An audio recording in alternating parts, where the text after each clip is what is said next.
சோழனின் செல்வி. அத்தியாயம் 34. பெரும் சோழத்தின் மாதண்ட நாயகன் என்பதோடு மட்டுமல்லாமல் அதனை ஆளும் சோழ பேரரசின் புதல்வன் என்ற புகழோடு நாகைக்கு வருகை தந்திருந்த இளவரசன் ராஜேந்திரன் தனது தனிப்படைக்கு உரிய இளைஞர்களை தானே நேரில் பார்த்து தேர்ந்தெடுத்து கொண்டிருந்தான். நாகையின் தளபதிகள் அதிகம் பேர் அவனிடம் கூறிய பெயர் சோனகன் சாவூர் பரஞ்சோதி. மிகச்சிறந்த வீரன் என்பதோடு மட்டுமல்லாமல் கடல் வழி பிரயாணங்களை மற்றவர்களை விட அதிகம் அறிந்தவன் என்ற கருத்துதான் ராஜேந்திரனை கவர்ந்தது. அழைத்து வர ஆள் அனுப்பிவிட்டு காத்திருந்தான் நாகையில் தனது மாளிகையில். எவனை தமது வாழ்நாளில் ஒரு முறை கண்டால் போதும், அவனது படையில் சேர்ந்தால் போதும் என ஒட்டுமொத்த சோழத்தின் வீரமும் காத்திருக்கிறதோ அவனே தன்னை அழித்திருக்கிறான் என்பதை அறிந்ததும் தலைகால் புரியவில்லை சாவூர் பரஞ்சோதிக்கு. அலை கடலென ஆர்ப்பரிக்கும் தன் மனதை அடக்கினான். சிறிது நேரம் மௌனமானான். ஆழ்ந்து யோசித்துவிட்டு பிறகு இளவரசனை காணச் சென்றான். எதிரே கம்பீரமாக கால் மீது காலிட்டு கூர்மையான பார்வையோடும் திரண்ட தோள்களோடும் அமர்ந்திருந்த இளவரசன் ராஜேந்திரனை வணங்கினான். அருகே இருந்த நாகையின் 2 தளபதிகளையும் வணங்கினான். வாழ்க சோழம், வாழ்க பேரரசர் ராஜராஜர், வாழ்க இளவரசர் ராஜேந்திரர் என உரத்த குரலில் கூறி வாளை இரு கையிலேந்தி இளவரசருக்கு முன் மண்டியிட்டு நீட்டி வணங்கி வாளை திரும்ப உரையிலிட்டு நின்றான். அவன் செய்த விதம் ராஜேந்திரனை ஈர்த்தது. 6 அடிக்கு மேலான உயரம், சோழத்திற்கு சற்றும் பொருந்தாத செந்நிற உடல், சிகையின் அமைப்பும் மீசையின் முறுக்கும் சோழத்தை நினைவூட்டியிருந்தன. பழுப்பு நிற கண்கள், நெஞ்சு நிமிர்த்தி நின்றாலும் அதிலும் அடக்கமானதோர் பணிவு. ஏனோ பரஞ்சோதியே எந்த காரணமும் இன்றி பிடித்து போனது ராஜேந்திரனுக்கு. வணக்கம் பரஞ்சோதி, உனது தந்தையின் நேர்மையும் உழைப்பும் சோழம் அறியும். சோழ பேரரசர் உமது தந்தையின் இழப்பிற்கான தமது ஆழ்ந்த இரங்கல்களை தனிப்பட்ட முறையில் உன்னிடம் தெரிவிக்க சொன்னார். நீ விரும்பினால் உமது தாயோடு தஞ்சையில் வசிக்கவும் அனுமதித்துள்ளார் என்ற ராஜேந்திரனின் வார்த்தைகள் மகிழ்ச்சியில் திளைக்க வைத்தன பரஞ்சோதியை. நல்லது இளவரசே, பெரும் கொடுப்பினை இது எமக்கு. சோழத்தின் பேரரசருக்கு சோழத்தின் கடைக்கோடியான நாகையில் வசித்த எனது தந்தையை தேர்ந்தெடுப்பது வியப்பும் மகிழ்வும் என்றான் பரஞ்சோதி. வியக்க ஏதுமில்லை இதில். சோழத்தின் கடைக்கோடியில் வசிக்கும் ஒருவருக்கு தமது பேரரசர் எவரென்று தெரிந்திருக்கும் போது அவரையும் தெரிந்து வைத்திருப்பது ஒரு அரசரின் கடமை அல்லவா? இது என் தந்தைக்கு இயல்பான ஒன்றுதான். உமது ஊர் இந்த நாகையில் உமக்கே தெரியாத நபரை கூட நமது அரசர் அறிவார் என்றான் ராஜேந்திரன். அறிவேன் இளவரசே, அதனால்தான் அவர் ராஜராஜர் என்பதனையும் அறிவேன் என்ற சாவூர் பரஞ்சோதியின் பதில் திருப்தி அளித்தது ராஜேந்திரனுக்கு. நல்லது, உமக்கு கடல் வழி பயணங்கள் முழுவதுமாக தெரியும் என்று கூறுகிறார்களே, உண்மையா என்றான் இளவரசன் ராஜேந்திரன். முழுவதுமாக அல்ல அரசே, இலங்கை தொடங்கி ஸ்ரீவிஜயம் வரை அறிவேன். சீனமும் சோனகமும் அறியேன். எம் தந்தை எமக்களித்த ஞானம் இது. இலங்கை வரை ஒரு சமயம் பயணித்திருக்கிறேன் என்றான் சோனகன் பரஞ்சோதி பணிவோடு. அங்கிருக்கும் தட்பவெட்ப நிலைகளை, கடல் நீரோட்டத்தினை இங்கிருந்தே கணிக்க இயலுமா? இயலும் இளவரசே. பறவைகளின் இடம் மாறுதலையும், மீன்களின் திசை மாற்றத்தையும், அலைகளின் வேகத்தையும், வீசும் காற்றின் வேக திரும்பலையும் வைத்து கணக்கிட இயலும். சிரமம் எனினும் இயலாததல்ல என்றான் சாவூர் பரஞ்சோதி. அருமை வீரனே, சிரமம் எனினும் இயலாததல்ல என்ற வார்த்தைகள் உன்னை சோழனாக அடையாளம் காட்டுகின்றன. மகிழ்ச்சி என்றான் ராஜேந்திரன். நல்லது, என்னை அழைத்த காரணம் என்ன என்பதை அறிந்து கொள்ளலாமா இளவரசே? தங்களின் பொன்னான நேரத்தை வீணாக்க விரும்பவில்லை நான். கேட்ட சாவூர் பரஞ்சோதியை ஆச்சரியத்தோடு பார்த்தான் ராஜேந்திரன். இளவரசனோடு இத்தனை நேரம் பேசினேன் என வெளியில் பெருமை அடித்துக் கொள்வதற்காகவே ஏதேனும் பேச்சை வளர்க்கும் வீரர்களுக்கு மத்தியில் இப்படி ஒருவனா? கொண்ட காரியம் தவிர வேறு எதிலும் பிடிப்பற்றவனாக தெரியும் இவனை போன்றோரால் தான் சாதனைகளை செய்ய முடியும். ராஜேந்திரனுக்கு நல்லதோர் நம்பிக்கை ஏற்பட்டது. பெரிதாய் ஏதும் இல்லை வீரனே, உம்மை எம் படையில் உப தளபதியாக்கி அழைத்து செல்ல எண்ணம் என்ற ராஜேந்திரன் பரஞ்சோதியின் முகத்தை கூர்ந்து கவனித்தான். எந்த ஒரு மாற்றமும் இல்லாதது கண்டு மேலும் வியந்து போனான். தாங்களே என்னை நேரில் அழைப்பது நல்லதோர் கொடுப்பினை என்றாலும் மறுக்க வேண்டியுள்ளது என்பதை மன்னிப்போடு கோருகிறேன் இளவரசே என்றான் சாவூர் பரஞ்சோதி. காரணம் அறியலாமா? இம்முறை கடுமை குரலில் இருந்தது ராஜேந்திரனுக்கு. நிச்சயமாக இளவரசே, எந்த ஒரு பெண்ணின் கண்ணீருக்கும் நான் காரணமாக இருக்க மாட்டேன் என வாக்களித்திருக்கிறேன் எனது தாய்க்கு. அவர்கள் இருக்கும் காலம் வரை போரில் இறங்க மாட்டேன் என சத்தியம் செய்திருக்கிறேன் நான் என்று பரஞ்சோதி கூற, ஏனோ மனம் நெகிழ்ந்து போனது ராஜேந்திரனுக்கு. மனமாகி விட்டதா பரஞ்சோதி? இல்லை இளவரசே, மனம் புரிந்து கொள்ளவும் எண்ணமில்லை. வாழ்க்கை சோழத்திற்கு என்று தத்தம் செய்தாகிவிட்டது. நாகை மட்டுமே சோழம் என்ற எண்ணமா உமக்கு? இல்லை இளவரசே, எமை ஆதரிக்கும் சோழத்தில் நாகையும் ஒரு அங்கம் என்ற எண்ணம். அதற்கான கடனை இப்பிறவியிலேனும் அடைத்துவிட வேண்டும் என்ற எண்ணம் என்றான் சாவூர் பரஞ்சோதி பணிவாக. என் அழைப்பினை மறுக்கிறீர், அது குற்றமாக படவில்லையா உமக்கு? படுகிறது இளவரசே, குற்றமாகத்தான் படுகிறது.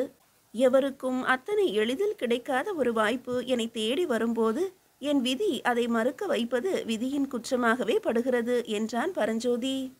சோழத்தின் வீரன் ஒருவனை எங்கு எப்பணியில் அமர்த்த வேண்டும் என்பதை நான் தனித்தே முடிவு செய்யலாம் என்பதை அறிவீரா?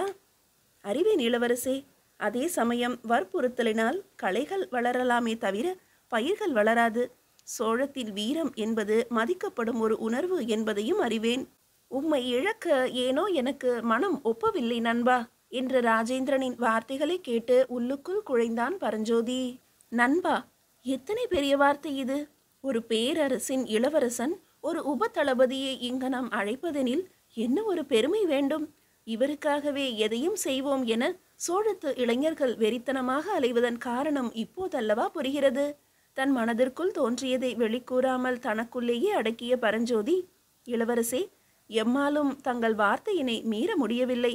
எனது தாய்க்கு நான் அளித்த உறுதிமொழியையும் மீற இயலவில்லை. என் செய்வேன்? நண்பா என அழைத்து என் அத்தனை உணர்வுகளுக்கும் சொந்தமாகி போனீரே என்று தழுதழுத்தான் சோனகன் பரஞ்சோதி. ராஜேந்திரன் தனக்குள் மூழ்கினான். சட்டென்று சிந்தையில் தனது தந்தையை கொண்டு வந்தான். அவர் இருந்தால் இந்த நிலையை எப்படி கையாள்வார் என சிந்தித்தான். சட்டென்று மனதில் மின்னல் பளிச்சிட்டது. நல்லது பரஞ்சோதி, எனக்கும் ஓர் உறுதிமொழி அளிப்பாயா? கேட்ட ராஜேந்திரனை விழிகள் விரிய பார்த்தான் பரஞ்சோதி. பார்வையே என்னவென்று கேள்வியும் கேட்டது. உன் தாயின் காலம் வரை அவர்களோடே இங்கேயே இருந்து அவரது கட்டளையை நிறைவேற்று. அதை நான் தடுக்கவில்லை. சோழத்தில் நீ எங்கிருந்தாலும் எப்பணி செய்யணும், அது எமது பணியே. என்றாவது ஒரு காலம் வரும். இளவரசனான எம் ஆட்சி காலமும் ஒரு நாள் அமையும். அப்போது உன் உதவி தேவையென நான் அழைக்கும் போது, உன்னை எந்த ஒரு கட்டளையும் கட்டுப்படுத்தாது இருக்கும்போது அவசியம் என் அழைப்பை ஏற்று எங்கு அழைப்பினும் உடன் வர வேண்டும். சம்மதமா என்றான் ராஜேந்திரன். எம் சோழத்தின் மீது ஆணையாக சொல்கிறேன், அப்படி ஒரு நாள் வரின் எம் மிச்சமான மொத்த வாழ்க்கையும் உங்கள் காலடியில்தான் இளவரசே என்றான் பரஞ்சோதி உறுதியாக. ஆனாலும் ஒரு விண்ணப்பம். எக்காரணம் கொண்டும் உயிர்கொலை புரிய மாட்டேன், போரில் பங்கேற்க மாட்டேன். இதை தவிர்த்து எது கூறினும் செய்வேன் என்றான் சாவூர் பரஞ்சோதி. புரிகிறது, எந்த ஒரு பெண்ணின் கண்ணீருக்கும் காரணமாக கூடாது என்ற உன் தாயின் வார்த்தைகளை நீ மீற மாட்டாய் என்பது புரிகிறது. மதிக்கிறேன் உன் உணர்வுகளை. அதே சமயம் உன்னிடமிருந்து தேவையானதை எப்படி பெறுவது என்பதையும் நான் அறிவேன். போரில் கலந்து கொள்ளாமலேயே ஒவ்வொரு போரிலும் உன் பங்கு இருக்கும். எனது ஒவ்வொரு கட்டளையிலும் கூடவே உனது பெயரும் இருக்கும். காலம் வரும், அதுவரை காத்திரு. சோழத்திற்கான நமது பணிகளுக்கு ஓய்வே இருக்கப் போவதில்லை என்று ராஜேந்திரனை மறுபடியும் வணங்கி விடைபெற்றான் சாவூர் பரஞ்சோதி. சாவூர் பரஞ்சோதி வாசல் கடந்த பிறகு ராஜேந்திரன் உடனிருந்த தளபதி ஒருவன் கேட்டான், இளவரசே, இது சற்று அதிகமாக படுகிறது. இவனிடத்தில் கெஞ்சுவானேன்? கூடவே அவனது பதில்கள் சற்று திமிராகவே படுகிறது எனக்கு என்றான். வீரத்துடன் விவேகம் கலந்திருக்கும் இடத்தில் திமிர் சற்று இருக்கவே செய்யும். அதிலும் இது சோழ திமிர். இது மதிக்கப்பட வேண்டியதே தவிர அடக்கப்படக்கூடியது அல்ல என்றான் ராஜேந்திரன். புரியவில்லை இளவரசே என்றான் அந்த தளபதி. புரியாது. வேங்கையின் வாசம் இன்னொரு வேங்கையால் தான் உணர முடியும். தன்னை குழப்பம் நிறைந்த கண்களோடு மீண்டும் நோக்கும் தளபதியை பார்த்த ராஜேந்திரன், புரியவில்லையா இன்னும்? எம் தந்தையை கேட்டுப்பார். இந்த சோழத்திலேயே மிக அதிக திமிர் பிடித்தவன் என்று என்னை மட்டுமே சொல்வார் என்று கூறிவிட்டு பலமாக சிரிக்க ஆரம்பித்தான் ராஜேந்திரன்.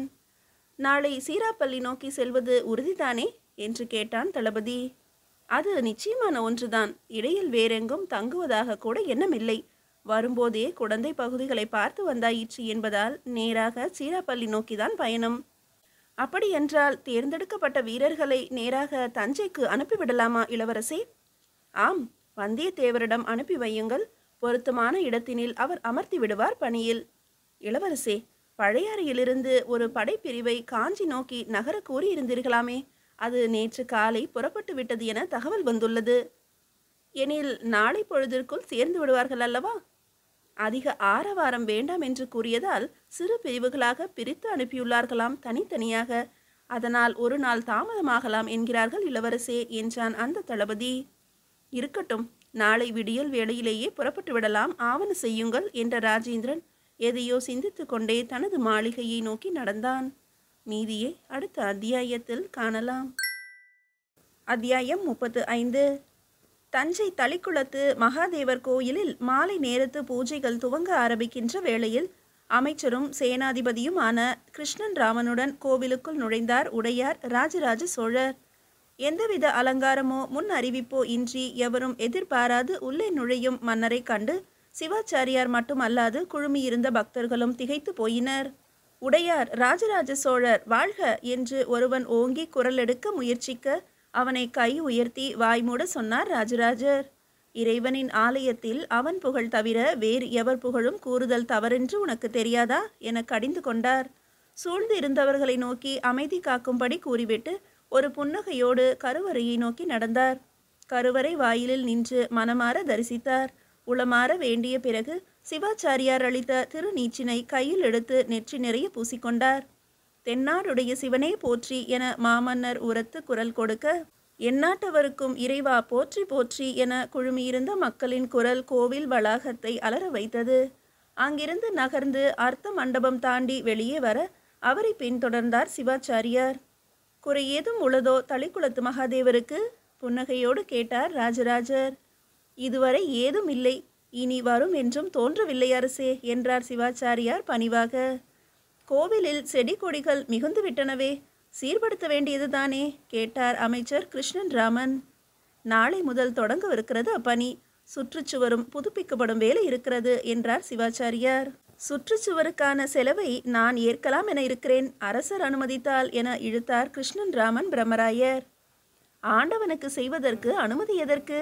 எவரும் செய்யலாம், எவ்வளவு வேண்டுமானாலும் செய்யலாம் என்றார் ராஜராஜர் சிரித்தபடியே. நாளை காலை என்னை வந்து சந்தியுங்கள், தேவையான ஆட்களையும் அனுப்புகிறேன் என பிரம்மராயர் கூற ஆமோதித்து தலையசைத்தார் சிவாச்சாரியார். பேசிக்கொண்டே நடந்து வந்து கோவில் வளாகத்தின் இடதுபுற மூலையில் இருந்த பெரிய பாம்பு புற்றின் அருகில் வந்த ராஜராஜர் அதை பார்த்தபடி அசையாது நின்றார். அவருக்குள் ஓடும் என்ன ஓட்டங்களை புரிந்து கொண்டார் பிரம்மராயர். மீண்டும் அன்றைய தினத்திற்கு சென்று விட்டீர்களா அரசே? மெல்ல கேட்டார் பிரம்மராயர். ஒவ்வொரு முறையும் இதை காணும் போதெல்லாம் அவன் ஒருவன் நினைவு மட்டும் நெஞ்சை நிரப்பிக் கொள்கிறது. நம்பிக்கை என்ற வார்த்தைக்கு பொருளாகி போனவன் அல்லவா அவன் என கேட்ட ராஜராஜரின் வார்த்தைகளில் வேதனை தெரிந்தது. விஷ பாம்புகளோடே படுத்து கிடந்தவன் சாளுக்கிய சதியால் வீழ்ந்து போனானே என பிரம்மராயரும் புலம்பினார் தன் பங்கிற்கு. சோழத்திற்காக எதையும் செய்யக்கூடியவன் என்பதை செய்து காட்டிவிட்டு போய்விட்டான். விதி என்று சாதாரணமாக கடந்து போக முடியவில்லை அவனது இழப்பை என்ற ராஜராஜர், வைணவதாசா, என்னை விட்டு செல்ல எப்படியடா முடிந்தது உன்னால் என்று வாய்விட்டு புலம்பினார். அரசே, புதுவிடத்தில் இருக்கிறோம் என்பதை நினைவில் கொள்ளுங்கள் என ராஜராஜரின் அருகில் சென்று மெல்லிய குரலில் பிரம்மராயர் கூற தன்னை கட்டுப்படுத்தி கொண்டார் மன்னர். அதே நேரம் சற்று தொலைவே நின்றிருந்த மெய்க்காவலர் படை முதன்மை காவலன் விரைந்து வந்தான் ராஜராஜரை நோக்கி. அருகே வந்தவன் வணங்கினான். என்ன விஷயம்? கோவிலுக்குள் ஏன் இந்த பரபரப்பு காட்டுகிறாய்? எதுவாயினும் அமைதியாக கூறு என்றார் ராஜராஜர் கண்டிப்பான குரலில். பணிவோடு சற்று அருகே வந்தான் அவன். அரசரின் காதோடு ஏதோ கூற அவரின் முகம் மலர்ந்தது. சரியான நேரத்தில் சரியான இடத்திற்கு வந்திருக்கிறான் அவன், வரச்சொல் உடனே இங்கு என்று கூறிய மன்னரின் வார்த்தைகளில் உற்சாகம் கூடியிருந்தது. கோவிலின் வாயில் தாண்டி வணங்கியபடியே உள்ளே நுழையும் விஷ்ணுதாசனை இங்கிருந்து பார்த்த ராஜராஜர் தனக்குள் நெகிழ்ந்து போனார். அப்படியே உன் பிரதியை மகனாக விட்டு சென்றிருக்கிறாயடா வைணவதாசா என்று தனக்குள் கூறிக்கொண்டார். அருகில் வந்த விஷ்ணுதாசனை தனக்கு அருகே அழைத்து பரிவோடு தோள் தடவினார். முதுகில் தட்டி கொடுத்தார். இந்த பாம்பு புற்றை காணும் போதெல்லாம் உன் தந்தையின் ஞாபகம் ஊற்றெடுக்குமடா எனக்குள். இங்குதான் ஒளிந்து கொண்டிருந்தான் அவன். என்னை பார்க்க வேண்டும் என்ற ஆவலில் என் மெய்க்காவல் வீரர்கள் எவர் கண்ணிலும் படாது புற்றுகளுக்கு மத்தியில் பாம்புகளோடு பிணைந்து கிடந்தான் உன் தந்தை. இங்குதான் நான் அவனை முதலில் கண்டது என கூறிய ராஜராஜர் கண்களில் ஈரம் படர்ந்தது. அறிவேன் அரசே, என் தந்தையார் கூறியுள்ளார் அந்த நிகழ்வை. கண்ட அக்கணமே அவரை உங்களின் தனிப்பட்ட ஒற்றர் படையில் இணைத்து விட்டீர்கள் என்று பெருமையோடு கூறுவார் என்றான் விஷ்ணுதாசன் பணிவாக. ஆம், எனது மெய்க்காவலர் படையினரின் கண்ணில் படாது ஓரிடத்தில், அதிலும் பாம்பு புற்றுகளின் நடுவில் ஒளிந்து கொண்டிருப்பது சாதாரண விஷயம் அல்லவே. அவனது திறமையும் பயமறியாத வீரமும் ஒருங்கே வெளிப்பட்ட தருணம் அது. அவன் மட்டும் இல்லையென்றால் சாளுக்கிய போரை வென்றிருக்குமா சோழம் என்பது கூட ஐயம்தான். தனியொரு மனிதனாக எவரும் அறியாது சாளுக்கியத்தின் உள்ளே நுழைந்து படைகளின் அணிவகுப்பையும் நிறுத்தப்பட்டிருக்கும் முறைகளையும் அவன் மட்டும் தெரிவிக்காது போயிருந்தால் மேலை சாளுக்கியத்தின் உள்ளே நுழைந்திருக்கவே இயலாது. கடைசி நேரத்தில் ஏமாந்து விட்டேன் நான். என் நம்பிக்கைக்குரிய ஒற்றன் எதிரிகள் கையில் சிக்கிவிட்டான் என்று அறிந்ததும் உடன் சென்று காப்பாற்ற இயலாது போயிற்று. எங்கிருக்கிறான் என தேட துவங்கும் முன்பே அவனை கொன்று விட்டார்கள் பாவிகள் என ராஜராஜர் கூற கூற அவருடைய வார்த்தைகளில் கோபம் தெரித்தது. அறிவேன் அரசே, அனைத்தும் அறிவேன். சோழத்திற்காக உயிர் துறக்க ஒரு மாபெரும் வாய்ப்பு கிட்டியது என் தந்தைக்கு என்ற பெருமை எப்போதும் எங்களுக்கு உண்டு. அவரது இழப்பிற்காக நீங்கள் எங்களின் குடும்பத்திற்கு அளித்த மரியாதை எல்லாவற்றையும் விட உயர்ந்தது. இன்று வரை சோழத்தின் எந்த ஒரு வீரனும் எம் குடும்பத்தார் முன்பு வாள் எடுத்ததில்லை தன் உரையிலிருந்து. இதைவிட பெரிய மரியாதையும் மதிப்பும் வேறென்ன வேண்டும் எங்களுக்கு? இன்னும் எத்தனை பேர் வேண்டுமானாலும் உயிர் துறக்க சித்தமாக இருக்கிறோம் உங்களுக்காக என்றான் விஷ்ணுதாசன் உணர்ச்சி வசப்பட்டு. அதே பேச்சு, உன் தந்தையின் வார்த்தைகளில் காணப்படும் அதே உறுதி உன் சொற்களிலும் உள்ளது. மகிழ்ச்சி விஷ்ணுதாசா, இன்று உன்னை கண்டதில் பெருமகிழ்வு எனக்கு என்றார் ராஜராஜர். அரசி என ஆரம்பித்த விஷ்ணுதாசன் அதன் பிறகு குரலை தாழ்த்தி கொண்டான். அவருக்கு மட்டுமே கேட்கும்படியாக கலிங்கத்தில் தான் கண்ட விஷயங்களை கூறினான். ஜடாசோட வீமனின் இருமுறை தாக்குதல் திட்டத்தினையும் விவரித்தான். அவன் கூற கூற மன்னரின் முகத்தில் மகிழ்ச்சி கூடிக்கொண்டே போயிற்று. அபாரம் விஷ்ணுதாசா, அபாரம். உன் தந்தையை அப்படியே கொண்டிருக்கிறாய் நீ. எப்போதெல்லாம் நான் தடுமாறுகிறேனோ அப்போதெல்லாம் அதற்கொரு விடையாக வந்து நிற்பான் வைணவதாசன். அப்படியே நீயும் இருக்கிறாய். நல்லது, கொஞ்ச நாட்கள் சென்று உன் தாயோடு தங்கியிரு. தேவைப்படும் போது தகவல் அளிக்கிறேன் என்றார் ராஜராஜர். மன்னிக்கவும் அரசே, உங்களிடம் இத்தகவலை தெரிவிப்பதற்காகவே நானே வந்தேன். மறுபடியும் என்னை கலிங்கம் செல்ல அனுமதிக்க வேண்டும். அங்கு நடப்பவைகளில் இருந்து இன்னும் நிறைய தகவல்களை சேகரிக்க வேண்டும். நான் அதை உடனுக்குடன் உங்களிடம் தெரிவிக்க வேண்டும். உத்தரவிடுங்கள் எனக்கு என்றான் விஷ்ணுதாசன். அடே, நீ மறுபடியும் கலிங்கம் செல்வதற்குள் ஜடாசோட வீமன் வேங்கிக்குள் நுழைந்து விடுவான். பிறகு அங்கென்ன உனக்கு வேலை? நான் சொல்வதை கேள். உன் தாயாரோடு சில நாட்கள் இரு. தனித்திருக்கிறாள் அவள். பிறந்த நாட்டை போலவே பெற்ற தாயும் முக்கியமல்லவா? அவளது மகிழ்வும் நிறைவும் நமக்கான கடமைகள்தான். போ, அவசியமெனில் நானே அழைக்கிறேன் என்றார் ராஜராஜர். நல்லது அரசே, உங்களது உத்தரவை மீறுவதற்கு ஒரு காலம் உடன்படேன். வருகிறேன் அரசே என வணங்கி விடைபெற திரும்பிய விஷ்ணுதாசனை அருகில் அழைத்தார் ராஜராஜர். அன்போடு அணைத்து கொண்டார் அவனை. தற்போது உனது தாயார் எங்கிருக்கிறார்? சீராப்பள்ளியில் உள்ளார் அரசே, எனது மாமன் வீட்டில் என்றான் விஷ்ணுதாசன். நல்லது, மறக்காமல் எனது வணக்கங்களை கூறிவிடு. சீராப்பள்ளி பண்டாரத்தில் எனது வாய்மொழி உத்தரவு என கூறி வேண்டியதை பெற்றுக்கொள் என்ற ராஜராஜர் அவனது காதோரம் ஏதோ கூற மகிழ்ச்சியோடு தலையாட்டினான் விஷ்ணுதாசன். உள்ளுக்குள் ஒரு புது உற்சாகம் தொற்றிக்கொண்டது அவனுக்கு. இனி என் பயணம் மிக இனிமையாக இருக்கும் அரசே, மிக்க நன்றி என்று கூறி வணங்கிய பிறகு திரும்பி நடக்க ஆரம்பித்தான் விஷ்ணுதாசன். நடக்கும் அத்தனையையும் பார்த்து கொண்டிருந்த பிரம்மராயருக்கு விஷ்ணுதாசனின் காதோடு ராஜராஜர் கூறிய வார்த்தைகளில் ராஜேந்திரன் என்ற பெயர் மட்டுமே கேட்டது. என்னவாக இருக்கும் என்று யோசிக்க துவங்கியது அவர் மனது. வாருங்கள் பிரம்மராயரே, இனி நிறைய வேலை இருக்கிறது நமக்கு என்றார் ராஜராஜர் நடந்தபடி. என்ன நடந்தது அரசே? திடீரென்று தங்கள் நடையில் ஒரு வேகம் தெரிகிறதே என கேட்டார் பிரம்மராயர். வேங்கிக்குள் மீண்டும் நுழைய வேண்டியிருக்கும் படையோடு, அதுதான் காரணம். மறுபடியும் ஜடாசோட வீமன் துவங்கிவிட்டானா தனது ஆட்டத்தை? ஆம், இம்முறை நமக்காகவே ஆட துவங்கியிருக்கிறான் போலும். புரியவில்லை அரசே. நமக்காக எனில் நம் பொருட்டா அல்லது நமக்கு எதிராகவா? சென்ற முறை வேங்கியை யாருக்காக வென்றோம் நாம்? வேங்கி நாட்டு இளவரசர்களான சக்திவர்மன் மற்றும் விமலாதித்தனுக்காக உதவி கேட்டு வந்தார்கள். வென்று கொடுத்து உதவினோம் அரசே. இம்முறை ஜடாசோட வீமன் வேங்கியை வென்றெடுத்தால் அது நமக்கான வெற்றிதான் பிரம்மராயரே என்ற ராஜராஜரை ஆச்சரியமாக பார்த்தார் பிரம்மராயர். என்ன சொல்கிறீர்கள் அரசே? வேங்கியை ஜடாசோட வீமன் வெல்வானா? நாம் விட்டு விடுவோமா என்ன கேட்டார் பிரம்மராயர். வேங்கியின் அரசனான சக்திவர்மன் நம்மிடம் ஏதாவது படை உதவி கேட்டிருக்கிறானா தற்போது? இல்லை அரசே. அவனது நாடு அவனே பார்த்து கொள்ளலாம் என நினைத்திருக்கலாம். கூடவே அவனது தம்பி விமலாதித்தனையும் நாம் அனுப்பிவிட்டோம் அல்லவா? அதனால் ஜடாசோட வீமனை தானே எதிர்க்கலாம் என்று நினைத்திருக்கலாம் என்றார் பிரம்மராயர். நான் எதிர்பார்ப்பதும் அதைத்தான் பிரம்மராயரே. இம்முறை நமது உதவியை எதிர்பாராது அவனே களம் காண வேண்டும் என்பதுதான் என்றார் ராஜராஜர். ஆனால் அவனால் வெற்றி காண முடியாது ஜடாசோட வீமனை எதிர்த்து. உண்மைதான் பிரம்மராயரே, நிச்சயம் தோற்பான். அதன் பின் வேங்கி நமதாகிவிடும். சக்திவர்மன் தோற்றால் வேங்கியானது ஜடாசோட வீமனுக்கு உரிமையாகுமே தவிர நமக்கெப்படி அரசே? வேகமாக கேட்டார் பிரம்மராயர். நிதானமாக யோசியுங்கள் பிரம்மராயரே. முன்பு நாடு இழந்து வந்த சக்திவர்மனும் விமலாதித்தனும் உதவி கேட்டார்கள். படை கொண்டு சென்றோம். ஜடாசோட வீமனை வென்றோம். வேங்கியையும் கைப்பற்றினோம். சக்திவர்மனை அதற்கு அரசனாக்கிவிட்டு சுதந்திர நாடாக அறிவித்துவிட்டு நாம் வந்துவிட்டோம். அதோடு நமது வேலை முடிந்தது அல்லவா? இனி மறுபடியும் ஜடாசோட வீமன் படையெடுத்து வருகிறான் எனில் வேங்கியை காத்து கொள்வது அதன் அரசனான சக்திவர்மனின் வேலையே தவிர நம்முடையதல்லவே. சரிதானே என்று கேட்டார் ராஜராஜர். சரிதான்.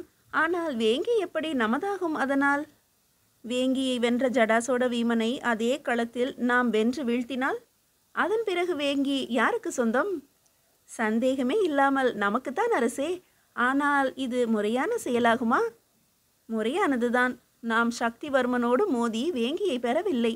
அவன் இழந்ததை அவனது எதிரியை வீழ்த்தி அடையப் போகிறோம். அவ்வளவுதான். இம்முறை செய்ய போவது உதவி அல்ல, சோழத்திற்கான கடமை.